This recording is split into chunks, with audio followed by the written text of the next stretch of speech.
Hello, hello, hello, and welcome to this week's episode of Not D&D. As always, I'm your host, Jessica, and this week joining us, we have Rainer from Seventh Sun Publishing to talk all about their game, Sake. Thanks so much for joining us. Hello, thank you for asking me to here. Of course, and I love the background as well. Despite it being midnight your time, the sun is still out and you are outside, so it's a really interesting background. So thank you for joining us so late, your time. Yeah, it's the midsummer Mhm. time. Yesterday were the really big midsummer celebrations, Mhm. which is a really important holiday around the Baltic Sea, like the northern countries, the Baltic countries. I think it's the most important holiday even. Oh wow. Well, great. Well, thank you Yeah. for being here with us. If you are watching live, thank you for joining us. And if you have any questions, put them in the comments. And we are recording live, so we can answer any of your questions. And if you're listening to the podcast, there'll be links in the show notes to anything that we're talking about. If you'd like to click and have a look. So before we start talking about the game, I'd love to talk about you, your background with games and tabletop. So do you remember the first tabletop game that you played? Yeah, it's pretty in a way really similar story than everybody's, but uh, for me it was mm, I think I was 14 or 15, Mm-hmm. and one of my classmates older brother was playing D&D second edition, and Uh-huh. but because we live in far northeast Europe, there wasn't like English books. There was just some sort of printouts, and Mm-hmm. he gave these printouts to his brother, and we didn't even speak English at all, almost. I think so. We didn't understand the rules even, but Sure. we played it the whole summer. Mm-hmm. Amazing. Something like Dungeons and Dragons second edition, but yeah. So it was your own So version. this was the You first. kind of made it your own version with the, so in a way you were game designing from the beginning. Would that be fair to say? Yeah, in a way, but yeah, it wasn't like not so much as designing, but more like that we just didn't understand what we were doing Oh, fair enough. or reading. Okay, so you But it started was with Dungeons and Dragons Second Edition. Where did you go from there with exploring games? What sort of games have you played since then, and what's your gaming history been like?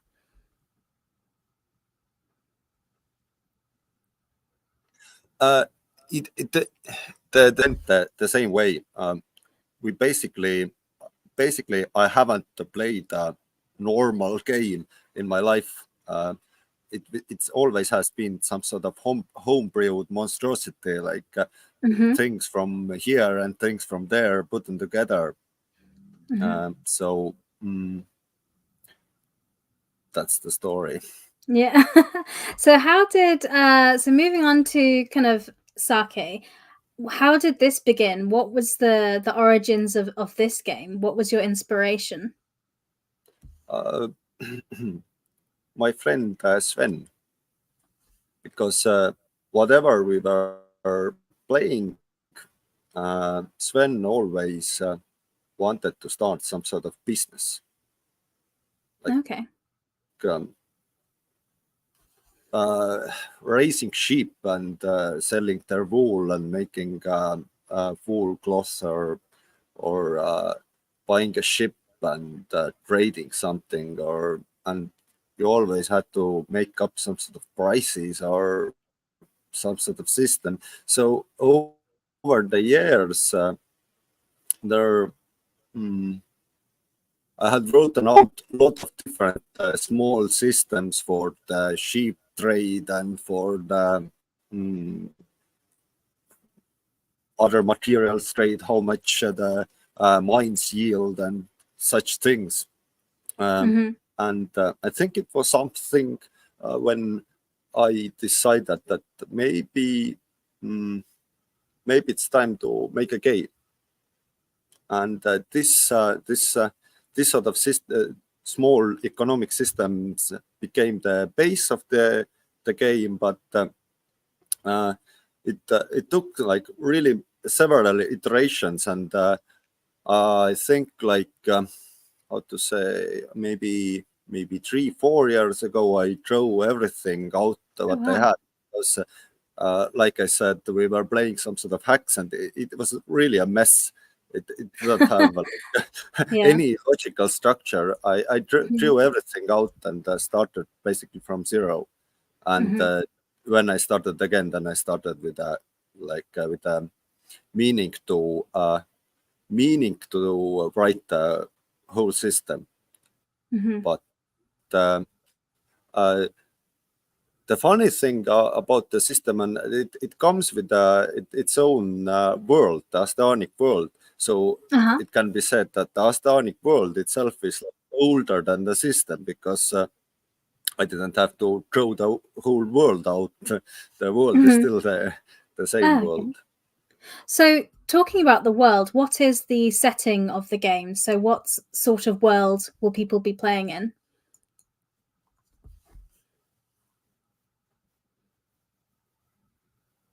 Mm, okay, it's mm, Astanic world. It's mostly inspired by early modern times. So you find this sort of gunpowder, ships, cannons, muskets, this sort of things. Mhm. Of course, there is still magic, monsters, this sort of things, and really important, the nature gods. So if you, let's say, you are your domain, your small country is an island, and the island will maybe not have a nature god who controls the other world and things that happen in the island. And if you anger the nature god, bad things happen. And if Bad things, you're friend maybe. of, yeah, the nature god, it's like it's the nature, and it's, Mhm. yeah, the god. Okay, really basic. But what's the setting? It's only human setting for the player. Mm, what can I say more? It's from this picture, there is a map of this really overview map, and at the center of the setting is the great ocean, and all the countries or civilizations and cultures are around this ocean, because the really important part of the Saka system and the setting is the trade. So the trade over Mhm. ocean and trade over those small islands, and from Mhm. one place to other. One place is uh, like there is an adventure what I published in January. It takes place like in Iron Gate, the city in an area that Uh-huh. doesn't have iron. So it's a good trade opportunity to bring iron to this place, like to the other Mhm. places, and so on. Mhm. Great. So, I think it's fair to say the game is not rules light. It's a crunchy game to give you the detail that you need for a good economic trading game. What is the core mechanic of the game? Uh, T20 plus skill.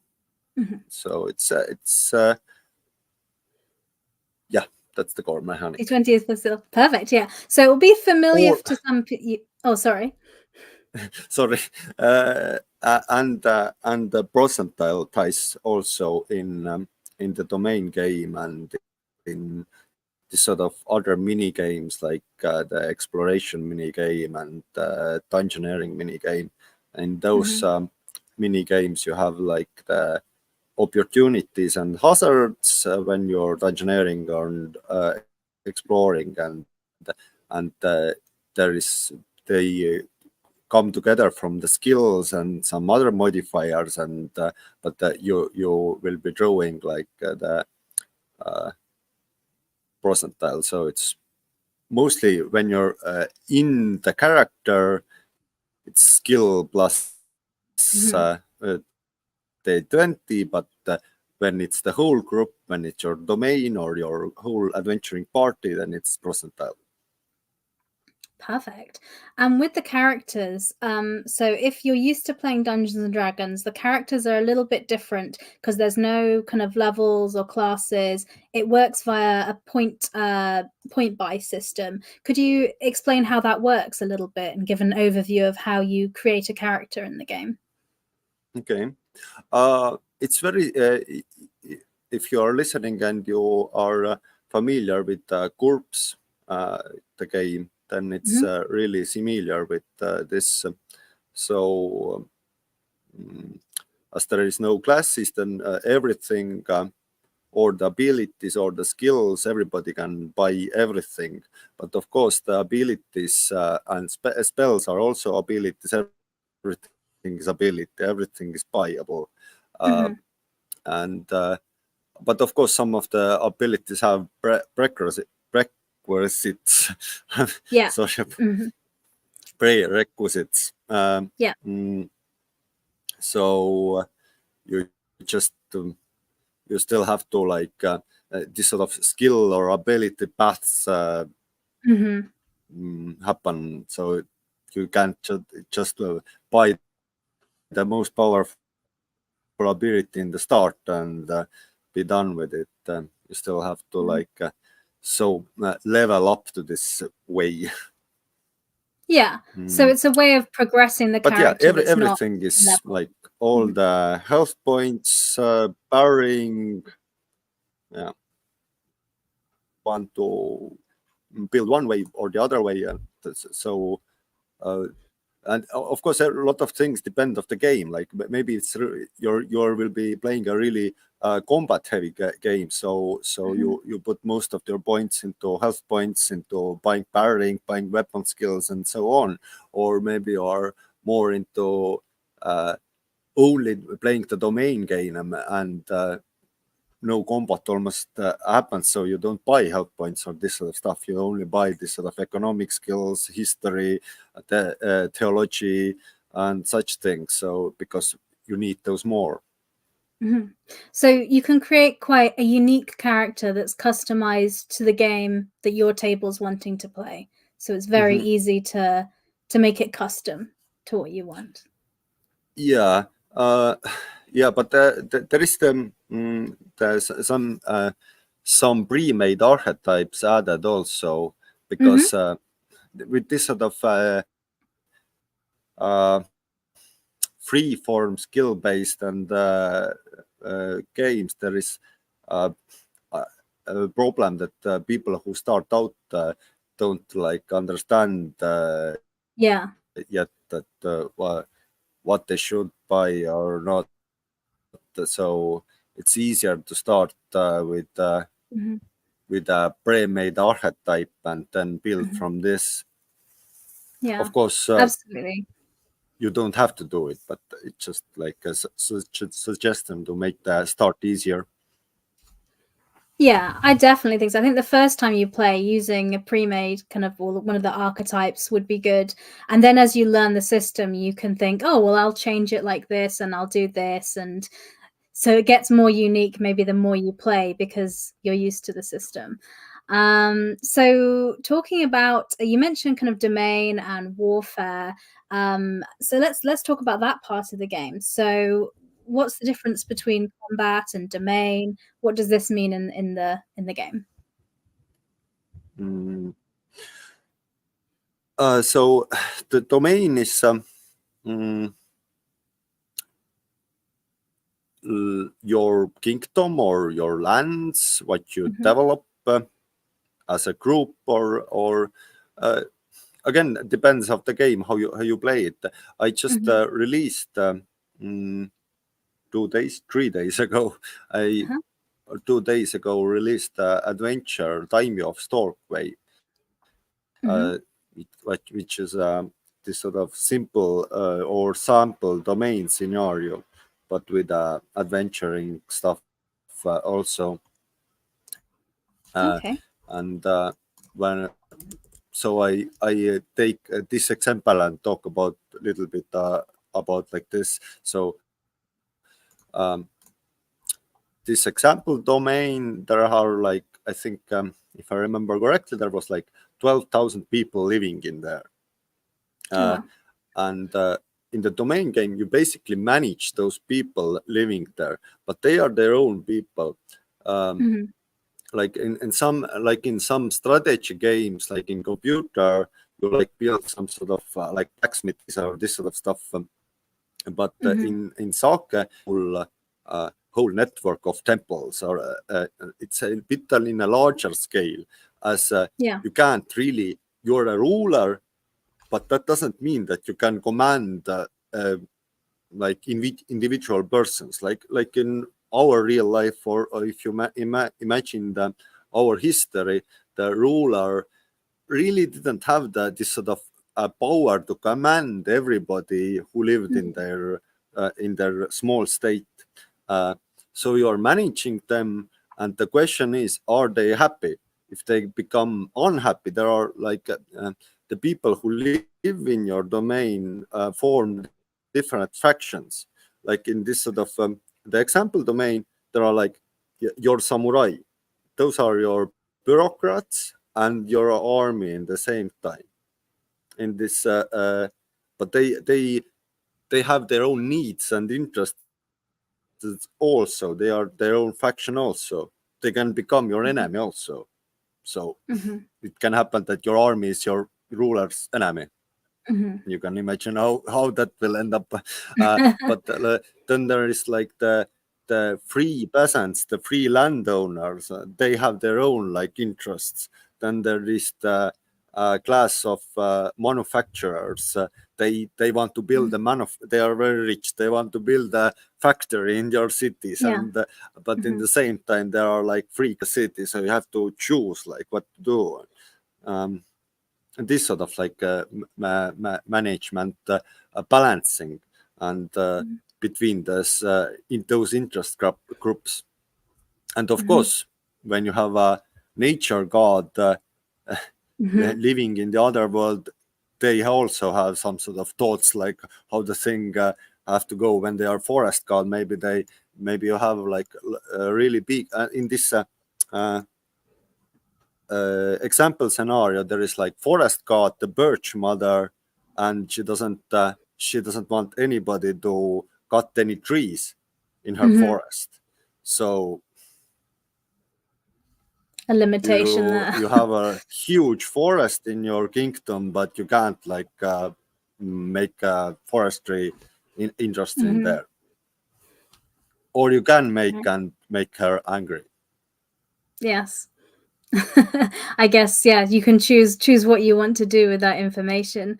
Okay, great. So speaking about when you're talking about like gods and things like that, how does magic work? What's the magic system in the game that players will get to use?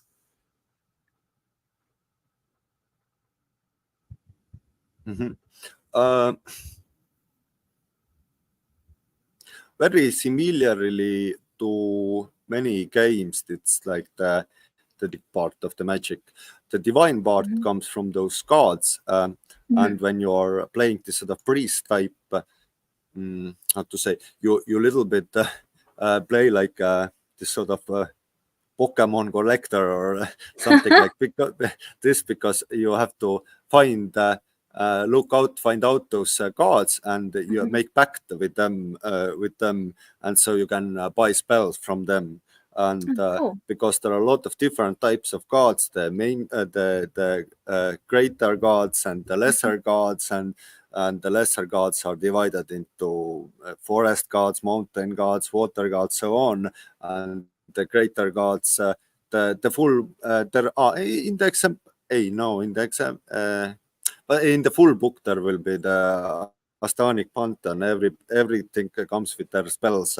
So you have to, you can build your whole adventure around it Yeah. look out every god and make a pact with everybody. Uh, and of course, with this sort of forest gods and water gods, they want something from you. Of If you course. make a pact, you have to promise something to them also, like cut the trees anymore.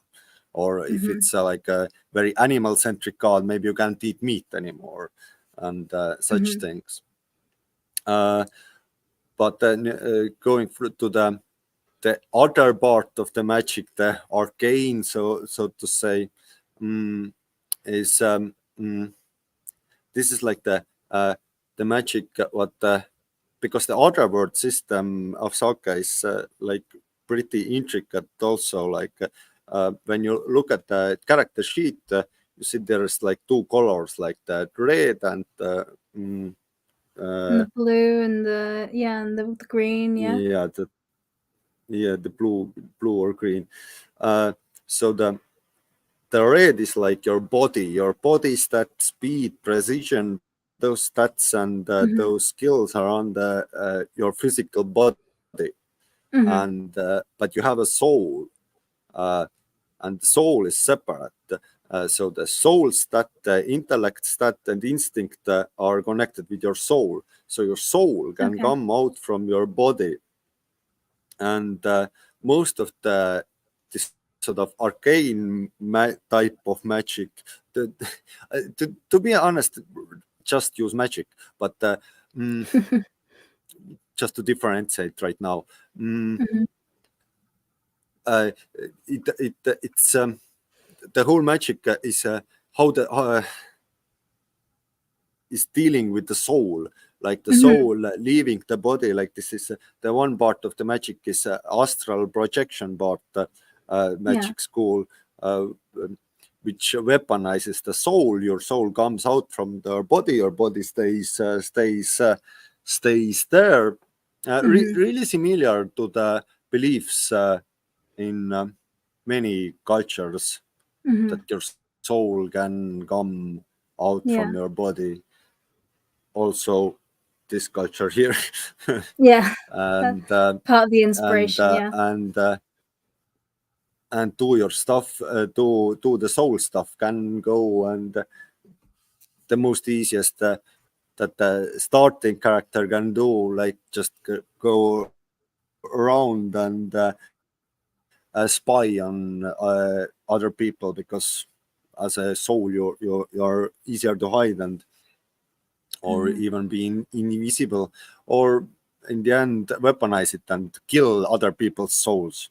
The which is not so much connected with the soul stuff, but this sort of magic. But the necromancy, it's everything what happens with the soul, because when NPC or BC dies, they draw willpower, and depending on their check, uh, you get to know what happens with your soul after the death. Does it like evaporate totally, so it's like nothing good to do, or does it go to the other world?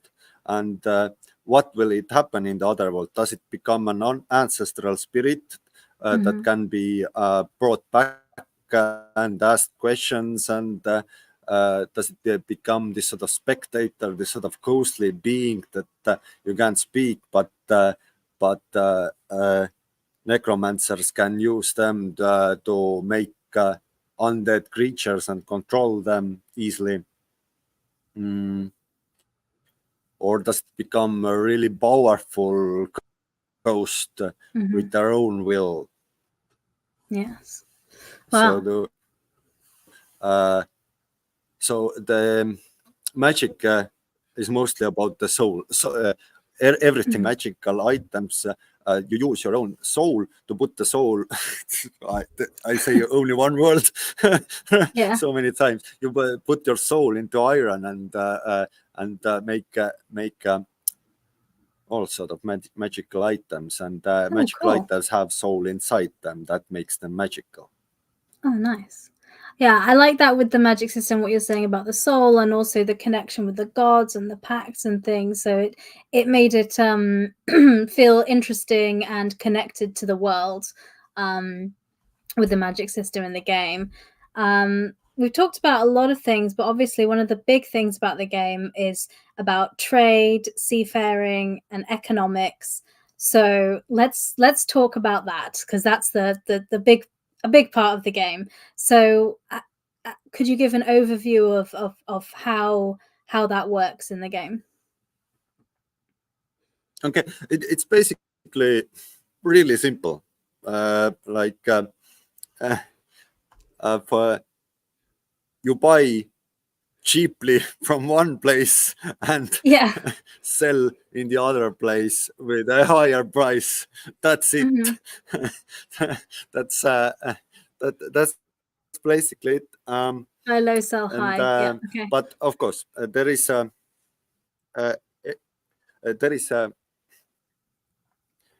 this sort of thing like market capacity. Mm-hmm. So there are other NPC merchants also. Of course, it depends how you build your how the campaign is built or played, but PC sailing with their ship to a new city with their stuff shouldn't be like the market that should be full.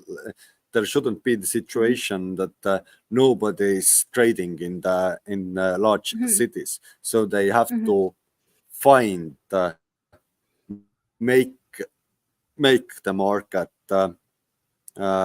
free for them, so they can sell and buy stuff. So because the base part buy cheaply from one place and sell to the other place, it's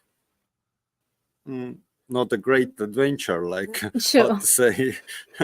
It's interesting maybe for some people, like but very interesting for me, but uh, but you can't make the playable part or the comes Mm-hmm. from that how, because as a merchant you really are fighting with the other merchants for the market and Mm-hmm. trying to hold the market. So the economics uh, system is basically the ship battle system and the naval warfare system, with of Okay. course a lot of descriptions of cultures, different cultures around the oceanic world and all the trade goods Mm-hmm. and the market cap system, Mm-hmm. like market capacity system. Okay, great. So if I was looking to run a game and I had a player, like you said, your friend, the inspiration, the game comes with all the information I'd need to be able to know how much things cost and how things work and how we were going to do that. So I don't have to invent something on the fly. It has it there in the game for me already. Fantastic. And in terms of one thing, Yeah, oh sorry. depends. Of course, there is that depends. That there like the domain system is time kingdoms, ruling small time kingdoms, or like Mm-hmm. holding land and taking taxes from a land. Mm-hmm. So there is no system how to be mm, like I don't know, doctor. Okay. There is medicine skill, but there is no like system how to work as a doctor. Mm-hmm. So if a player says that he wants to or she wants to work 5 days a week as a doctor, so you have to invent that. Sure. Talking a bit about kind of combat and battles, one thing I noticed was really interesting was the chase rules that you had in the game. Could you give an overview on the chase rules and how that works? Okay. Uh, in the chase there is like one group is running and the other group is trying to catch them, and the group running has to get 5 chase escape points. So, and if they get it, then they are away. The group running away is saying what they do, and depending on the situation, it can be a lot of different things. But basically, it's they have always 3 choices. One of the choices is do whatever, like hide, climb somewhere, something like this. The second choice is to shoot the guys who are like chasing them, and when they shoot, then the guys who are chasing them now have a choice. Do they like don't care about it and chase away? So no attacks happen, and no chase points change.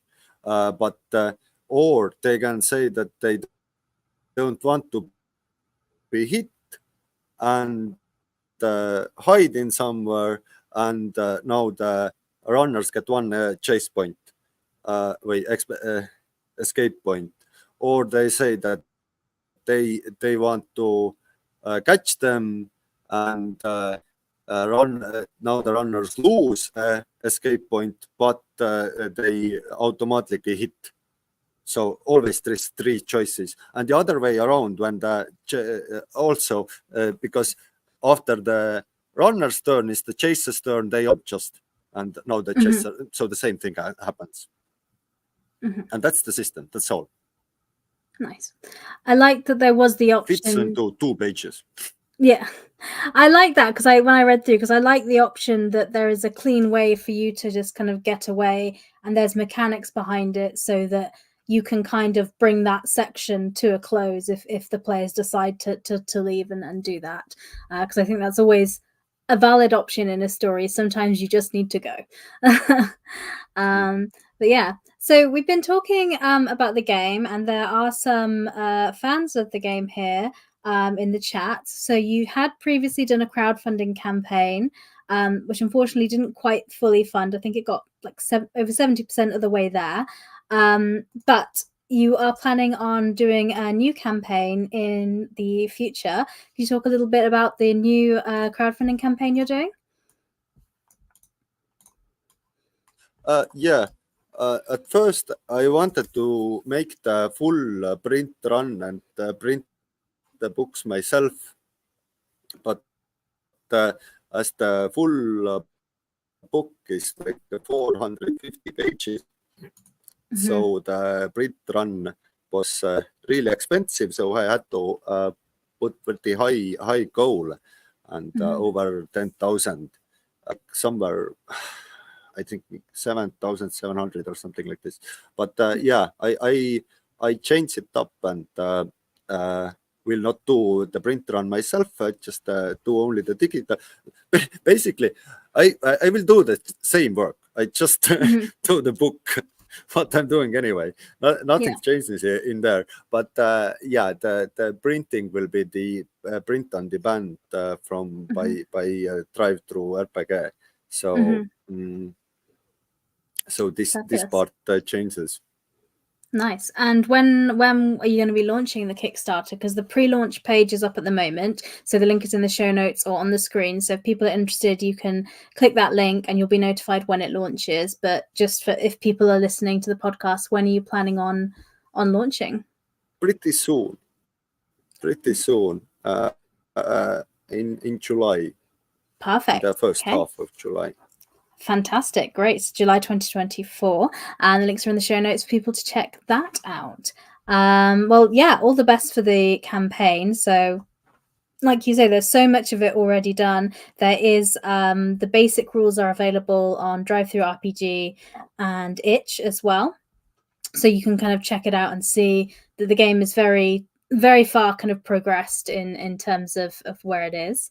But yeah, and as we're coming up near to the end of our time, do you have anything else you'd like to kind of share about the game, or make sure that people know about it? Oh yeah, the same thing. I just the Time of Storkway, the domain plays scenario with the adventuring scenario in there, and treasure hunt also with a really stupid map drawn by me. And I just released it 3 days ago in Friday, so it's free, and it's nice. like download it, and when you download the basic rules, also there is the archetypical character. So using them, you can just like start the game like without any preparation needed. Great. So just something to try it out, see what you think, a little bit of reading. and yeah. Great, fantastic. Mm-hmm. Well, or thank you so much. Because how the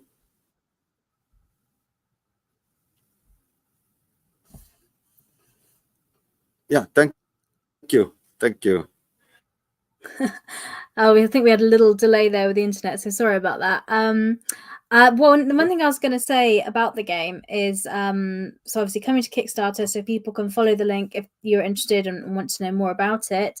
And I do have one more question for you before we go, which I ask everyone, and it's if you have any other tabletop RPGs you'd like to recommend or give a shout out to. And the rules are: it cannot be a game you've made, and it cannot be Dungeons and Dragons. I would shout out GURPS also, because it is very